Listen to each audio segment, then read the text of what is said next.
नमस्कार, मैं हूं नीलेश सिंह और आज आपके सामने हम बात करेंगे भारत के अंदर एक ऐसे कानून का जिसका नाम है SC/ST एक्ट। SC/ST एक्ट, ये जो अधिनियम है, ये जो कानून है, ये 1989 में पारित होता है और इसको राष्ट्रपति से 11 सितंबर 1989 को बाकायदा मंजूरी दे दी गई। इसके बाद 30 जनवरी 1990 को ये बाकायदा लागू कर दिया जाता है। तब की मैं बात कर रहा हूं 30 जनवरी 1990 को SC/ST एक्ट, ये कानून पूरे देश में लागू कर दिया गया। इसके बाद 2015 और इसके पहले 1995 में इस अधिनियम में 2 बार संशोधन किए गए। इसको और मजबूत, पुख्ता बनाया गया कि जिससे इसमें जो खामियां थी वो खामियों को हम दूर कर सकें।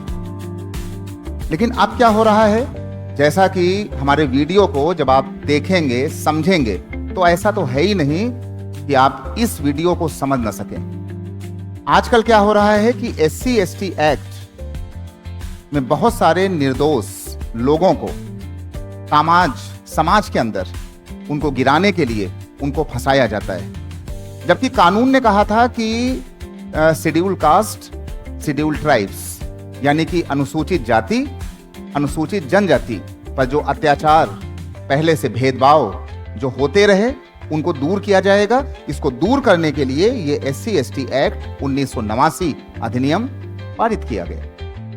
लेकिन अब क्या हो रहा है, अब अगर हम किसी गांव की बात करें, किसी समाज की बात करें, तो आपने देखा होगा कि झूठे केसों में, आपने कुछ किया हो ना किया हो, झूठे केसों में आपके ऊपर कानून के कुछ गलत लोग, पुलिस के कुछ गलत लोग और समाज के कुछ गलत लोग, और खास करके SC/ST जो समुदाय के कुछ गलत लोग हैं, उनके जातियों के, उनके समुदाय के, उनके द्वारा जबरन तरीके से एक आम निर्दोष नागरिक को समाज के अंदर SC/ST एक्ट में फंसा दिया जाता है। फिर क्या होता है कि उससे वसूली की जाती है, उस पर दबाव बनाया जाता है, थाने के द्वारा, कानून के द्वारा, लोगों के द्वारा, नेताओं के द्वारा। और इससे होता क्या है कि जो एक सामान्य नागरिक है, वो या तो बहुत सारे लोगों ने आत्महत्या कर लिया या बहुत सारे लोग जेल की सलाखों के पीछे डाल दिए गए। इसमें क्या हुआ कि जिसने ये अपराध किया था, उस दलित समुदाय के साथ वो व्यक्ति बचाया गया, और जिसने ऐसा कोई अपराध किया ही नहीं था, उसका कोई रोल ही नहीं था, उसको झूठे SC/ST एक्ट में डाल करके उसका पूरा जीवन, भविष्य, उसका सामाजिक बिल्कुल पतन कर दिया गया। मैं समझता हूं कि इसमें इस कानून में सरकारों को, राष्ट्रपति महोदय को, प्रधानमंत्री महोदय को और सुप्रीम कोर्ट महोदय को इस पर संज्ञान लेना चाहिए। मैं ये 100 बार कहता हूं कि वाकई भेदभाव, किसी के साथ ज्यादती नहीं होनी चाहिए। अगर दलितों के साथ, शेड्यूल कास्ट के साथ, शेड्यूल ट्राइब्स के साथ अगर कोई ज्यादती करता है, तो उसको, करने वाले को, उसके अपराध की सजा मिलनी चाहिए। लेकिन ऐसा ना हो कि किसी झूठे केस में आपको फंसा दिया जाएगा और उसके बाद आप पर गैर जमानती धाराएं लगाई जाएंगी और आपको सलाखों के पीछे पुलिस आएगी आपके घर, आपको पकड़ करके आपको जेल के अंदर। अगर किसी महिला ने आपके ऊपर कोई ऐसा अगर आरोप लगा दिया, तो उसका कोई भी मेडिकल चेकअप नहीं होगा और आपके ऊपर बलात्कार का झूठा केस लगा करके आपको जेल के अंदर डाल दिया जाएगा। फिर आप चिल्लाते रहिएगा 6 साल, 7 साल, 5 साल, तब तक आपका पूरा घर परिवार, आपका जीवन, आपकी सोसाइटी पूरा खत्म हो चुकी होगी।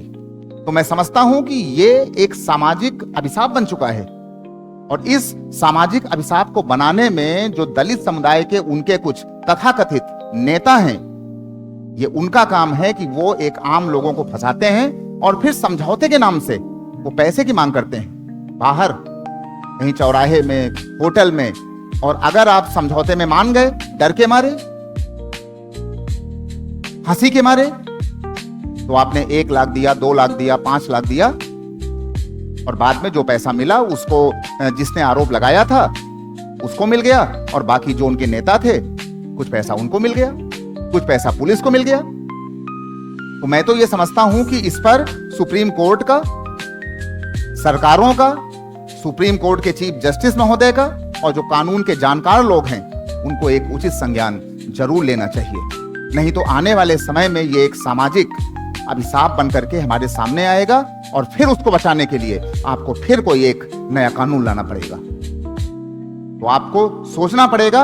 आज SC ST एक्ट समाज के अंदर एक ऐसा घिनौना अभिशाप बन चुका है कि अगर आपने अपने गांव में, अपने मोहल्ले में, कहीं पर भी अगर आपने सच के खिलाफ अगर आवाज उठाई तो आप जान भी नहीं पाएंगे कि आपके ऊपर कितनी जगहों से और किन लोगों के माध्यम से यह एक्ट ला दिया जाएगा। इसमें सरकारों को चाहिए, सुप्रीम कोर्ट को चाहिए, कोर्ट को चाहिए, जजेस को चाहिए कि इसमें जो सरकारी लोग हैं, जो इसमें बेकार के काम करते हैं, झूठे आरोप लगवाते हैं, पैसे की वसूली करवाते हैं, अगर वो दोषी पाए जाते हैं तो 7 साल के अंदर उनको कैद किया जाए। जो आदमी या जो महिला या पुरुष अगर झूठा आरोप लगाने की शिकायत करता है, अगर वो सिद्ध होता है बाद में, तो उसको जिस पर यह आरोप लगा है उससे 2 गुना दंड देकर के सलाखों के अंदर और मुआवजा दिया जाना चाहिए। यह एक अभिशाप है। इस पर आपको, हमको, किसी न किसी को आज नहीं तो कल अपनी आवाज उठाना होगा, बोलना होगा। और आज इस वीडियो के माध्यम से हम जो इस वीडियो को देखेंगे आज, कल, 2 महीने बाद, मैं उनसे ये निवेदन करता हूं, चाहे वो SC हो, ST हो, सामान्य जाति के लोग हों, कि वो अपनी एक सटीक राय आपको इसमें देना चाहिए। मैं ऐसा बिल्कुल नहीं कहता हूं कि सभी सामान्य वर्ग के लोग या सभी SC वाले लोग या सभी ST वाले लोग गलत हैं। अगर उनके प्रति अपराध होता है तो जिसने अपराध किया है उसको कानून सजा दे। लेकिन इन्हीं के बीच में कुछ ऐसे भेड़िए आकर के छुपे हुए हैं जो उनके नेता बनते हैं। वो एक आम नागरिक को, एक आम परिवार के, उसके बुजुर्ग को, महिलाओं को, बच्चों को, युवाओं को इस एक्ट में झूठा जब फंसा देते हैं तो जो उस घर के युवा हैं, युवा बच्चे हैं, जिनको भी नौकरी करना है, वो हमेशा के लिए उनका पूरा जीवन बर्बाद हो जाता है। पूरे गांव में उनकी बेइज्जती होती है, थू-थू होती है। इसके जिम्मेदार कौन होंगे? सरकारें होंगी या नेता लोग होंगे? अभी हमारे सांसद महोदय जी हैं गोरखपुर के, रवि किशन जी ने इसका बाकायदा संसद में एक अच्छा सा उल्लेख किया है। और जब रवि किशन सांसद जी इसका उद्बोधन कर रहे थे तो इस पर पक्ष और विपक्ष दोनों के नेताओं ने इसमें यस में यस बोला कि बिल्कुल सही बात है। हमें कानून से पहले अपने समाज को देखना चाहिए। उस कानून का क्या फायदा कि जब आपका पूरा समाज ही बिल्कुल ध्वस्त हो जाएगा, खत्म हो जाएगा। तो मैं हाथ जोड़ करके सभी सरकारों से, विपक्ष के नेताओं से, राजनीतिक लोगों से, कानून के जानकारों से और माननीय सुप्रीम कोर्ट से ये अनुरोध करता हूं कि इस पर आप कानून बनाइए, लेकिन इसका अवलोकन एक बार फिर से कर लीजिए। नहीं तो ये आने वाले समय में और भारत देश को ये पूरी तरीके से नष्ट कर देगा। अपने वीडियो पर अपनी राय दीजिएगा और इस वीडियो को शेयर कर दीजिएगा। जय हिंद।